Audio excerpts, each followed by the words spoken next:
वडोदरा महानगर पालिका के चुनाव के चलते चुनाव प्रचार जोरों शोरों से चल रहा है। इस दौरान कई अप्रिय घटनाएं भी लगातार दर्ज हो रही है। वडोदरा के वार्ड नंबर 15 में भारतीय जनता पार्टी के नगर सेवक रहे आशीष जोशी अब कांग्रेस पार्टी से चुनाव लड़ रहे हैं।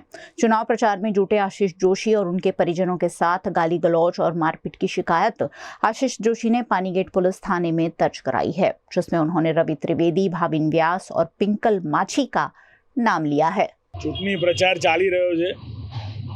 लोकशाहीमां तमामने प्रचार करवानो हक छे।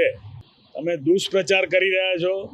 भारतीय जनता पार्टी वोर्ड 15 में हार भांकी गई है। काले एमना गृहमंत्री अहींया आवीने गया, नायब मुख्यमंत्री, अने जे 15 नंबरना अमुक कार्यकर्ता छे जे एवुं समजता होय के मारवाथी, हाथ उपाड़वाथी के गाळो बोलवाथी अमे चूंटणी जीती जईशुं, એવું નથી હોતું।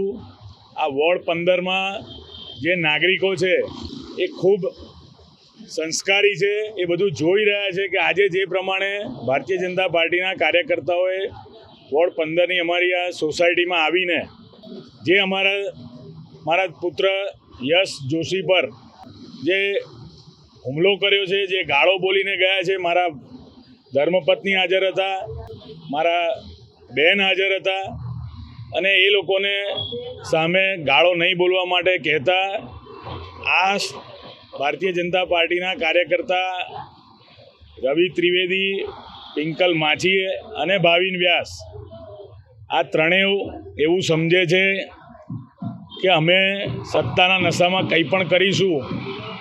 તો અમે આજે કાયદેસરની લેખિત ફરિયાદ આપી છે કે આ ત્રણેય માથાભારે કાર્યકર્તા છે અને જે છેલ્લા કેટલા દિવસથી વિસ્તારનું વાતાવરણ દોડવાની પ્રયત્ન કરે છે, એ તમામ વિરુદ્ધ પાણીગેટ પોલીસ સ્ટેશનમાં આજે અમે અરજી આપી છે કે ચૂંટણી પ્રક્રિયાને દોડવી, વાતાવરણને બગાડવું અને કોઈના ઘરે સોસાયટીઓમાં જઈને બીભત્સ ગાળો બોલવી। અમે ચૂંટણી લડીએ છીએ, અમે પણ ચૂંટણી પ્રચારમાં હતા। એ લોકો આજે અમારા ઘર બાજુ અને અમારા વિસ્તારમાં ચૂંટણી પ્રચારમાં આવ્યા, પણ જે પ્રમાણે એમને વર્તન કર્યું છે એ યોગ્ય નથી। એટલે અમે આજે પાણીગેટ પોલીસ સ્ટેશનમાં એમના વિરુદ્ધ અરજી આપી છે અને આ પોલીસ કાયદેસરની આ લોકો પર કાર્યવાહી કરે એવી માંગ કરી છે। વ્યક્તિઓ ઘણા બધા હતા, પણ જે લોકોએ આની અંદર મુખ્ય રોગ ભજ્યો છે એના અમે નામ લખાયા છે।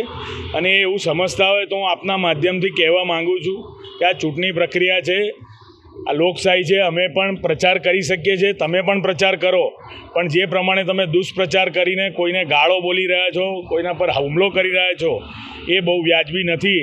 આ વોર્ડ 15ની જનતા બધું જોઈ રહી છે, આવનાર દિવસમાં એનો ચોક્કસ જવાબ આપશે।